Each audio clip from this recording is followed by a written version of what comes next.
이정미 장인은 당신들 아니도 누구도 보장해주지 못합니다. 대치동 아파트가 이정미 재판관이 사시는 곳이에요. 자택 구속까지 해결했는데 한 말씀만 더 부탁드리겠습니다. 몽둥이 맛을 봐야 합니다.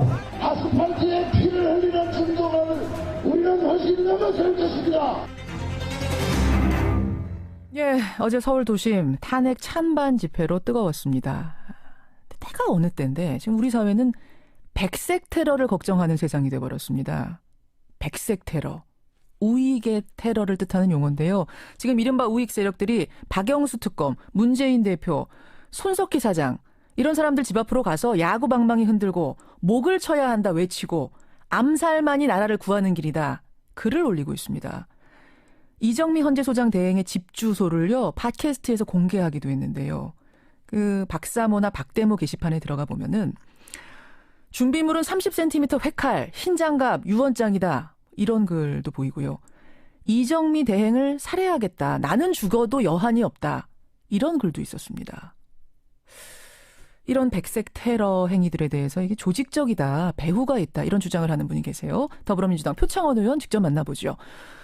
표 의원님 나와 계십니까? 네, 안녕하세요. 박영수 특검 집 앞, 손석희 사장 집 앞, 문재인 전 대표 집 앞, 이정미 헌재소장은 집 주소 일부가 팟캐스트로 공개가 되기도 하고 이 분위기 네. 어떻게 보세요? 상당히 걱정스럽고요. 예. 한마디로 말씀드리자면 그 헌재나 특검 그리고 국민 다수를 공포에 몰아넣겠다라는 의도성이 상당히 짙게 보입니다. 그렇게 해서 그러한 공포 분위기를 조성을 해서 예. 자신들이 원하는 방향으로의 변화를 이끌어내겠다.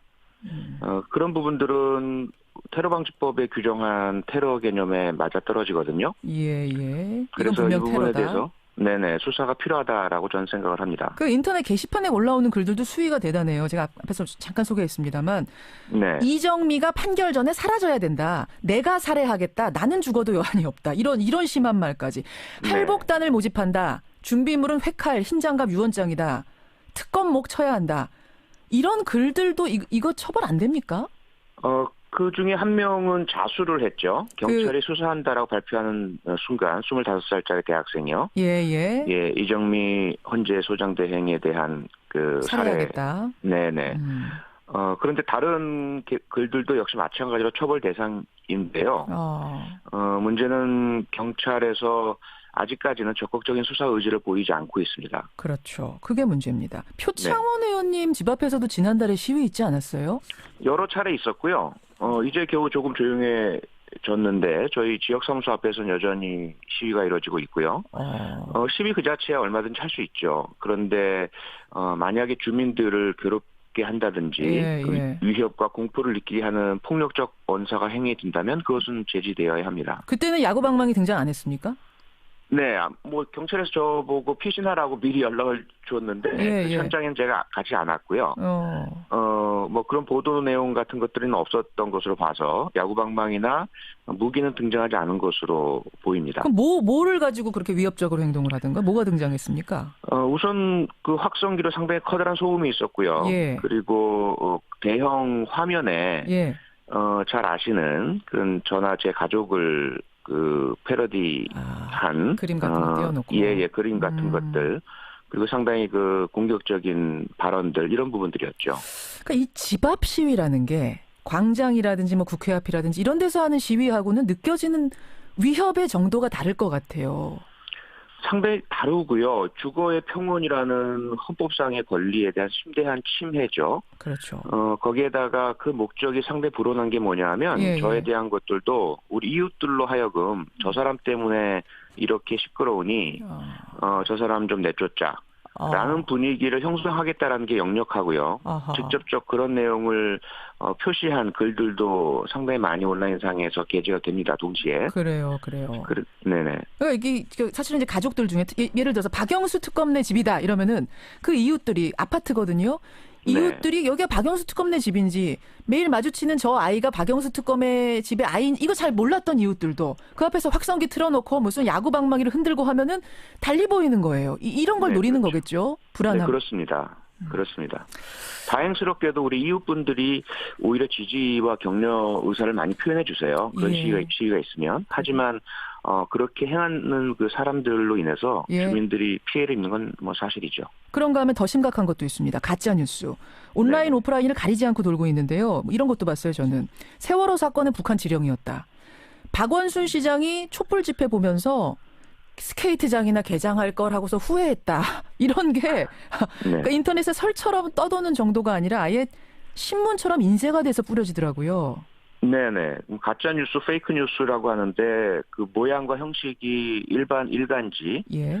그대로 담고 있고요. 그다음에 심지어는 CNN이나 BBC 등 국제적인 그 방송사의 화면을 그대로 차용해 와서 그렇죠. 내용만 바꿔서 하기 때문에 많은 분들이 혼돈을 일으키고 가짜 뉴스를 믿게 되는 현상이 나타나고요. 예. 더 큰 문제는 말씀하신 것처럼 세월호와 관련된 악성 뉴스가 많다 보니까 어제 같은 경우에도 그 광장에 오시는 분들, 끝나고 가시는 분들 중에 네. 노란 배지나 리본을 달고 다니시는 분들이 친박 집회 참가자분들로부터 상당한 위협이라든지 공격이라든지 이런 것들을 당하는 일들이 계속 발생을 합니다. 그 노란 리본 같은 거 달고 있으면 뭐 빨갱이냐 이런 얘기 듣고 네네. 폭력의 위협을 받기도 하고. 근데 저는 궁금한 게요, 표창원 의원님.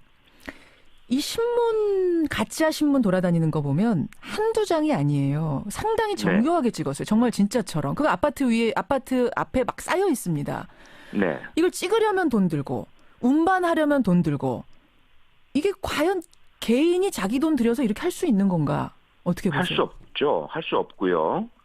그동안 이 상황이 오기 전에도 이미 전경련에서 예. 수십억 원의 돈을 우익단체들이 지급한 상황들이 확인이 됐고요.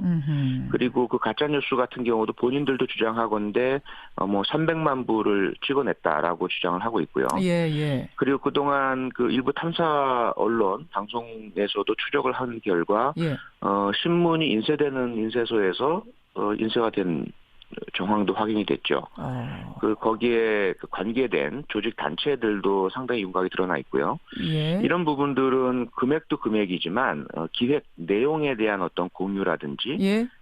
배포라든지 이런 부분에 상당한 조직과 인력과 돈이 투입된 것은 사실입니다. 그 어디서 나오는 겁니까? 정경련이 일단 의심받고 있고요. 예. 정경련만이 아니라 지금 의심받는 것 중에 하나는 청와대에서도 그 허현준 전 행정관이 그런 일을 하다가 이제 사직을 했는데 그 개인의 문제가 아닌 조직적이고 공식적인 업무였다면 이어지고 있을 것으로 추정이 되고요. 네, 그리고 자유총연맹 역시 그 물결에 합류하고 홈페이지에 보면 보수 단체의 총본산이라고 아예 명시하고 있거든요. 예, 예. 그러면서 이 탄핵 기각과 반대에 대해서 목소리를 높이고 공개 의사표명도 하고 이런 부분도 어떤 배후로 의심받고 있는 정황입니다. 그렇군요. 청취자 강명준님 외에 여러분이 지금 질문을 주시는데 근데 이렇게 가짜 뉴스가 아파트마다 넘쳐나고 있고 이 전혀 근거 없는 사실들이 진짜처럼 도배가 돼가지고 돌아다니고 있는데 경찰은 왜 보고만 있습니까? 이런 질문 주셨어요. 예, 우선 제가 지난 국회 상임위 안전행정위원회에서 경찰청에 같은 질문을 했었거든요. 예, 예. 그랬더니 경찰청에서는 문제가 있다는 것은 인식하고 있지만 아직까지 그렇게 수사라든지 법 집행을 해야 할 사안이라고까지는 판단하지 못하고 있다라는 답변이었고요. 이에 대해서 이제 제가 그렇지 않다라는 증빙과 주장을 하면서 예. 첫째 어떤 박근혜 직무정지 상태인 대통령의 현 상황에 대한 동정론 때문에 예. 어느 정도의 불법 행위를 그냥 방치 관용하고 있는 것 아니냐. 눈 감아주고 있는 거 아니냐 한마디로. 네네. 둘째로는 경찰을 포함한 법집행기관과 정부 요소에 예. 현 국정농단 세력과 연결되어 있는 부역 세력들이 자리 잡고 있기 때문에 편향적인 봐주기를 하고 있는 것 아니냐. 이런 질문을 제가 했고요. 답이 뭡니까?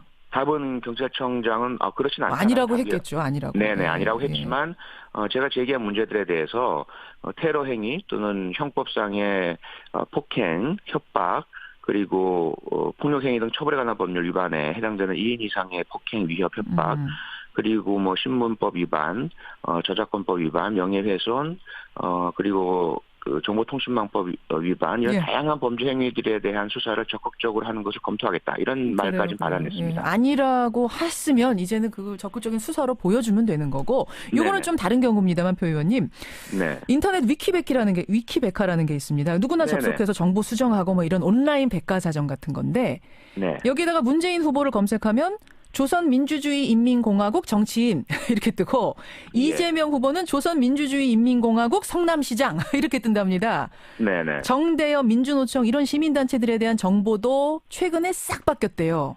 네. 이 수사 의뢰를 해가지고 IP까지는 확인됐다 그러는데 예. 이것도 진짜 한 개인이 장난친 걸까요?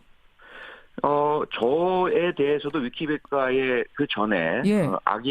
악의성, 악성, 허위 사실이 등재되어서 저희는 초기에 그 대응을 해서 바로 잡았었는데요. 예.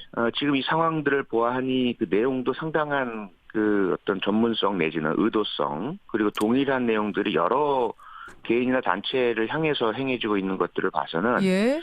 물론 개인이 못하는 것은 아닙니다. 개인도 얼마든지 할 수는 있어요. 그렇죠. 하지만 상당한 의도성과 조직성 또 시기적인 특성을 봐서도 예. 정치 개입의 의도 이런 것들이 상당히 그 감지가 되고 있습니다. 지금 이제 청취자 40대 아빠님 또 8845님 등등이 사실은 국정원 댓글 사건 예전에 그 트라우마가 다시 떠오른다. 네. 그때도 설마 했는데 개인이 아니라 국정원이 선거에 개입한 걸로 나중에 드러나지 않았느냐.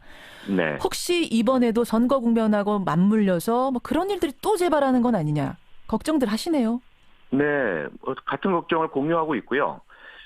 당시에는 국정원이었지만 국정원에서 어떤 그 형식적인 기관은 분산된 것으로 현재 감지가 되고 있습니다.